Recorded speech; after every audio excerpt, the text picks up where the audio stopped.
ಬೆಂಗಳೂರಿನ ರಾಜರಾಜೇಶ್ವರಿ ಕ್ಷೇತ್ರದ ಶಾಸಕ ಮುನಿರತ್ನ ಒಕ್ಕಲಿಗರು ಮತ್ತು ದಲಿತರು ಹಾಗೂ ಮಹಿಳೆಯರ ಬಗ್ಗೆ ಅಶ್ಲೀಲ ಮತ್ತು ಅಸಂವಿಧಾನಿಕ ಪದ ಬಳಕೆ ಮಾಡುವುದನ್ನು ಖಂಡಿಸಿ ನಂಜನಗೂಡಿನ ವಿಶ್ವೇಶ್ವರಯ್ಯ ವೃತ್ತದ ಬಳಿ ಕಾಂಗ್ರೆಸ್ ಕಾರ್ಯಕರ್ತರು ಮಾನವ ಸರಪಳಿ ನಿರ್ಮಿಸಿ ಶಾಸಕ ಮುನಿರತ್ನ ಮತ್ತು ಬಿಜೆಪಿ ವಿರುದ್ಧ ಧಿಕ್ಕಾರದ ಘೋಷಣೆ ಕೂಗಿ ಮುನಿರತ್ನ ಪ್ರತಿಕೃತಿಗೆ ಬೆಂಕಿ ಹಚ್ಚಿ ಆಕ್ರೋಶವನ್ನು ವ್ಯಕ್ತಪಡಿಸಿದರು.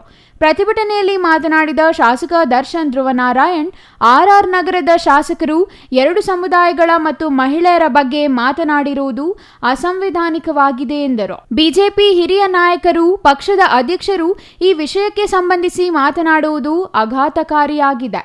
ಸಂವಿಧಾನಿಕ ಹುದ್ದೆಯಲ್ಲಿ ಇದ್ದು ಮಾತನಾಡಿರುವುದು ಖಂಡನೀಯವಾಗಿದೆ. ಶಾಸಕರಾಗಿ ಮತ್ತು ಸಚಿವರಾಗಿ ನಿರಂತರ ದಬ್ಬಾಳಿಕೆ ಮಾಡಿಕೊಂಡು ಬಂದಿದ್ದಾರೆ.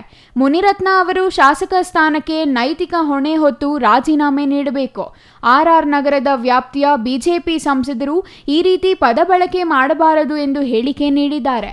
ಇನ್ನು ಈಗಾಗಲೇ ಮುನಿರತ್ನ ವಿರುದ್ಧ 2 ಪ್ರಕರಣಗಳು ಪೊಲೀಸ್ ಠಾಣೆಯಲ್ಲಿ ದಾಖಲಾಗಿದ್ದು ಅವರನ್ನು ಬಂಧಿಸಲಾಗಿದೆ.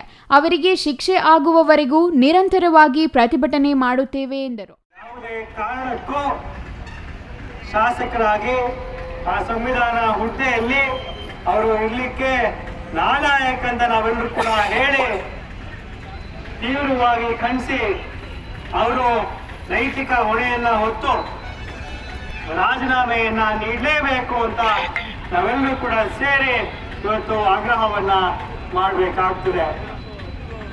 ಮತ್ತೊಂದು ಕಡೆ ಬಿಜೆಪಿ ಪಕ್ಷ ಅವ್ರದೇ ಕ್ಷೇತ್ರದ ಸಂಸದರು ಒಪ್ಕೋತಾರೆ, ಈ ರೀತಿ ಅವರು ಮಾತನಾಡಬಾರ್ದಾಗಿತ್ತು ಅಂತ ಅವರು ಒಪ್ಕೋತಾರೆ. ಆದ್ರಿಂದ ನಾವೆಲ್ಲರೂ ಕೂಡ ತಿಳಿಬೇಕಾಗ್ತದೆ, ಅವರೇ ಪಕ್ಷದ ಸದಸ್ಯರು ಅಡ್ಮಿಟ್ ಮಾಡ್ಕೊಂಡ್ಮೇಲೆ ಯಾವುದೇ ಕಾರಣಕ್ಕೂ ಮುನಿರತ್ನರವ್ರನ್ನ ಶಾಸಕ ಸ್ಥಾನದಲ್ಲಿ ಮುಂದುವರಿಸಬಾರ್ದು.